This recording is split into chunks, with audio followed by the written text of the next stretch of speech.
روزشون بخیر. امروز آمدیم دوچرخه دوانی، بایسکل دوانی. دیگه هوای سرد از زمستانه، ولی بازم آمدیم یک شوق کردیم دیگه. آمدیم بایسکل دوانی. دیگه خواستم گفتم یک ویدیو بگیریم، جایشون خالی دیگه. ما کامرامین که فیلم میگیره دیگه آمدیم یک بایسکل دوانی کردیم، بسیار چسبید دیگه. الان دیگه از این قسمت گفتم یک ویدیو کوتاه بگیریم. خیلی فضای آرامه، ولی گرچه زمستان زیاد چی نیست. زمستان، هوای زمستان و گرمای کمی دلگیره. بازم گفتم یک ویدیو کوتاه خاطره بگیریم دیگه. گرچه بایسکل دوانی برای بهار تابستان خوبه، زیادتر اینجا بهار تابستان زیاد زمستان کمی سرد. بازم میچسبه لباس گرم بپوشید دیگه. ورزشه بایسکل دوانی کنی یا دیگه ورزش، مقصد فعال باشی، اکتیو باشی. دیگه جایشون خالی. امیدوارم که شما یک آخر هفته خوبی داشته باشید دیگه. ایام و کامشون باشید، لباس گرم بپوشید دیگه. مواظب خوب باشیم که دیگه مریض نشین، سرما نخوریم دیگه. که شاد خندان باشیم دیگه دوستای عزیز. دیگه دوستای عزیز، چرخهایمون کمی هستن دیگه. یک چیز دیگه ما خوب متوجه نشدم دوستای عزیز، شما نشان بدیم. کامرامین بیار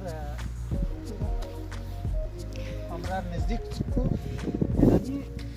یعنی تخته کلان، زمین کلان کشیده. یعنی نام فهمیدی چاقوندره شلغمه چی، اگه شما فهمیدینم دیگه در کامنت نوشته که اگر ما نفهمیدیم یک دفعه از این قطار رفت دیگه. قطار رفت یک کم سرصدا بود، بخشش باشه دوستای عزیز دیگه. ما همین خوب نشناختم که آیا این چاقوندره یا شلغمه چیه ایره.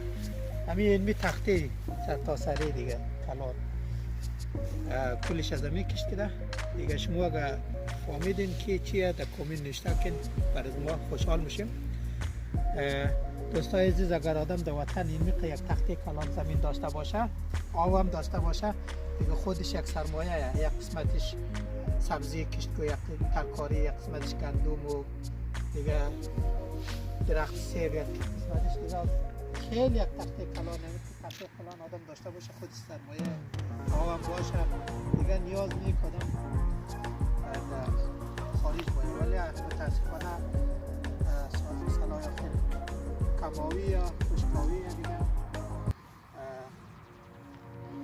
نمیشه. مردم مجبوره که بیاید روی گذاره نمیشه، کلم نیه دیگه. این یک فضای دوستای عزیز ما خیلی لذت میبرم. کامرامین از ما خیلی لذت میبره دیگه. گرچه هوای زمستانه، ولی بازم خیلی خلوت، راحت، کس با کس کار نداره، آرامی هستن. آدم همین کارام باشه، حسابت آرام باشه، آرام باشه. یعنی یک دنیا ارزش داره دیگه. پس خداوند برای شما دوستای عزیز، برای بیننده های خوب، برای تمام مردم، برای خودیم، برای کامرامین، برای همه میخوایم که تن سالم داشته باشیم، صحتمند باشیم.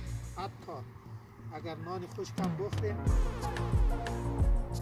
ولی تن سالم باشه، یک بزرگترین سرمایه دیگه. وقتشون نمیگیم دوستای عزیز، سخنرانی رو میدیم خاتمه میدیم دیگه. یک روزی خوبی برای شما میخوایم. تا ویدیوهای بعد شما منتظر باشید. ویدیوهای بعد هم میلم، هم صفحه فیسبوک و هم در چینل یوتیوب بیننده باشید. ما رو حمایت کن، سابسکرایب کن دوستای عزیز، لایک کن، سابسکرایب کن، ما رو حمایت کن تا بتونیم بیشتر از این قسمت ها ویدیو بگیریم دیگه.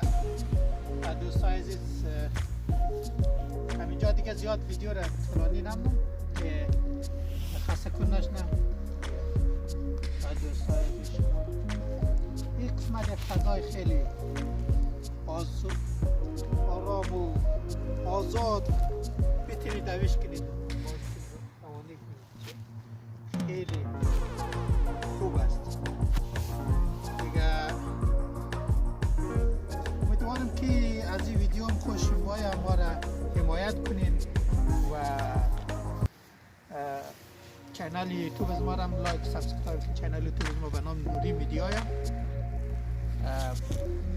حمایت کنین. ما کوشش نو عکسای خوب، ویدیوهای خوب، کوتاه بخشش از قسمت ها بگیرم از شما شریک کنم. شما بیننده باشید. فقط کوشش ما میخواهیم تن سالم شما بخواهیم. همیشه وقت صحتمند و سلامت باشید کنار ما. خدا حافظ دوستای عزیز. تا ویدیوهای بعد خدا یار و نگهدار.